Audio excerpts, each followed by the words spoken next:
Good morning from Sydney, Australia. I am so looking forward to helping you today because I have something with me that I developed many years ago when we were going through a really rough time financially. I was about to have our first child, and my husband's company went broke, and we had 18% interest rates. And through that period and period of years after, we struggled financially. We didn't know how we were going to pay our mortgage. We were struggling to even buy food, and I remember what that felt like. But through that season, I feel like I've been so prepared over the years, and that's what's allowed me to help literally tens of thousands of people with the way that they manage money, the way they grow their income, creating new ideas, even when you're under pressure. And I fully believe that when we're in our worst times, it's actually a time where we can draw it from our greatest creativity. So I'm going to share with you this 4-step traction, money, and emotional tool to help you just get through each day. Now, this is not just a message for you as an individual, it's something that potentially might help your clients. And for those of you that are leaders or CEOs, I've been speaking to a lot of CEOs and business leaders, sales managers, HR managers, and you're under enormous pressure because you're trying to look after employees. And I know what that feels like. I was in a senior role and I was leading 5,000 people, and the company went into administration, and we had to navigate through that journey as well. So this is just a really simple 4-step tool. It uses different quadrants of your brain, and it's just a great tool to help you get through each day and feel like that you're moving forward. So it's kind of like inch by inch at the moment. And in times like this, we can either be in survival or we can get ourselves into traction. And so down the track, we can thrive rather than just be surviving.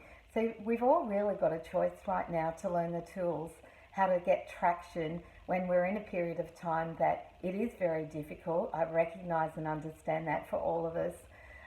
But there's also a choice here of learning new tools and using this time not as a time of hibernation, but a time of incubation where you can start to move towards your dream.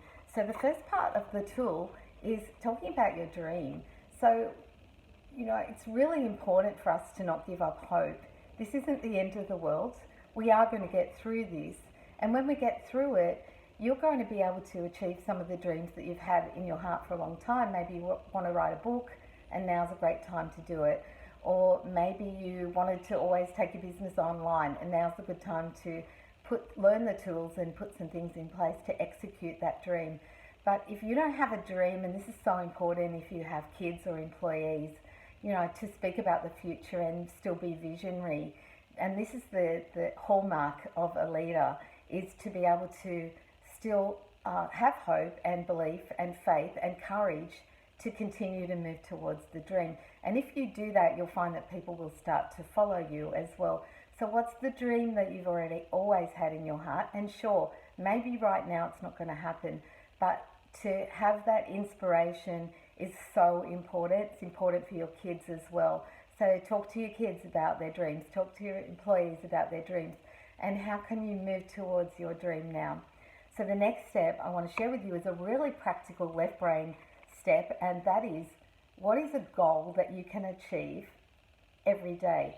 So setting a small goal, and a goal may be as simple as, going for a walk around the block, or it may be that you are going to have a business conversation that you've been putting off, or it may be that you need to just get a bill paid or ring somebody to sort something out.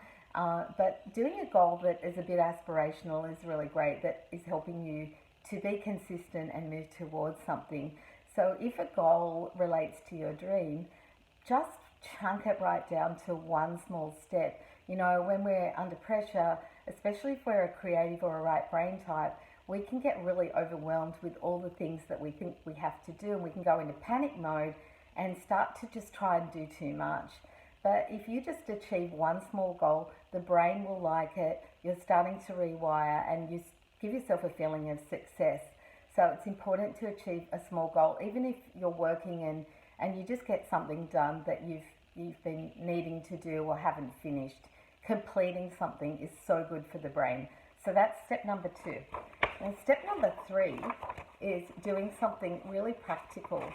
If you are in financial difficulties right now, I remember when I was just avoiding speaking to anyone about our bills because we were going through such a hard time financially. If you do one practical step to get your money in order, money likes order. Money flows when it has order. So now is a perfect time for you to bite the bullet, make the phone call, even if it means that you've got to get an extension on a bill, do it. Just pick one thing today and do it. Don't try and do them all at once, just do one practical thing.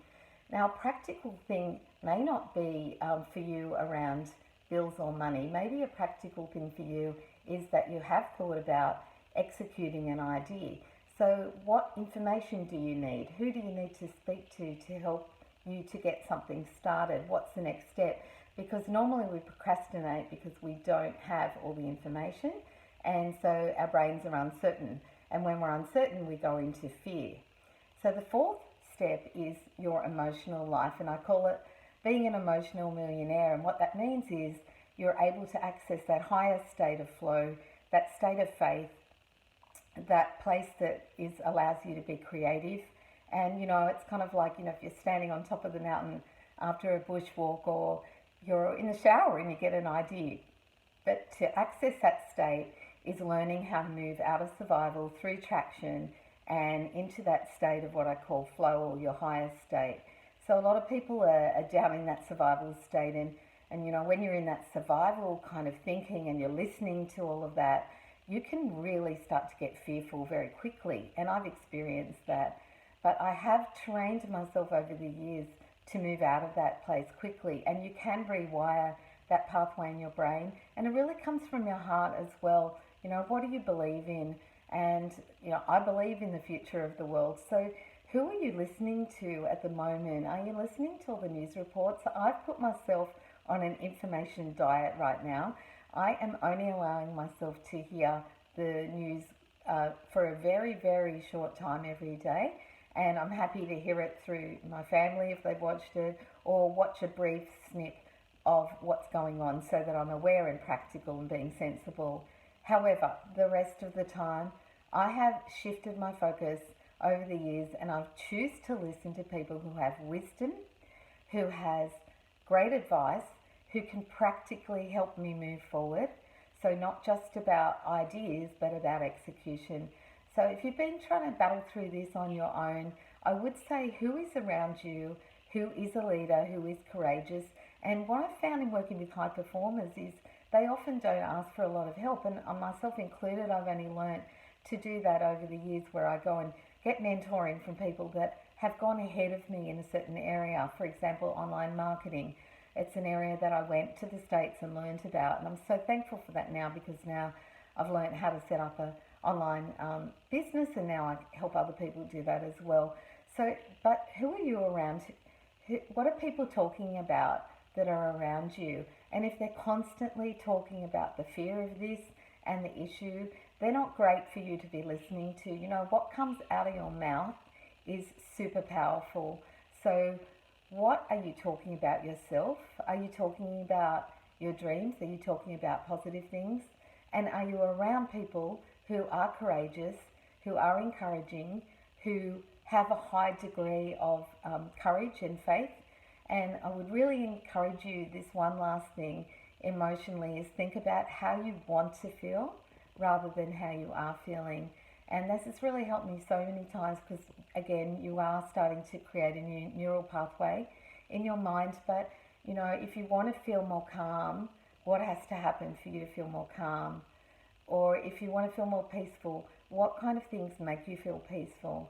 I know listening to music and praying makes me feel more peaceful, so that's what I do.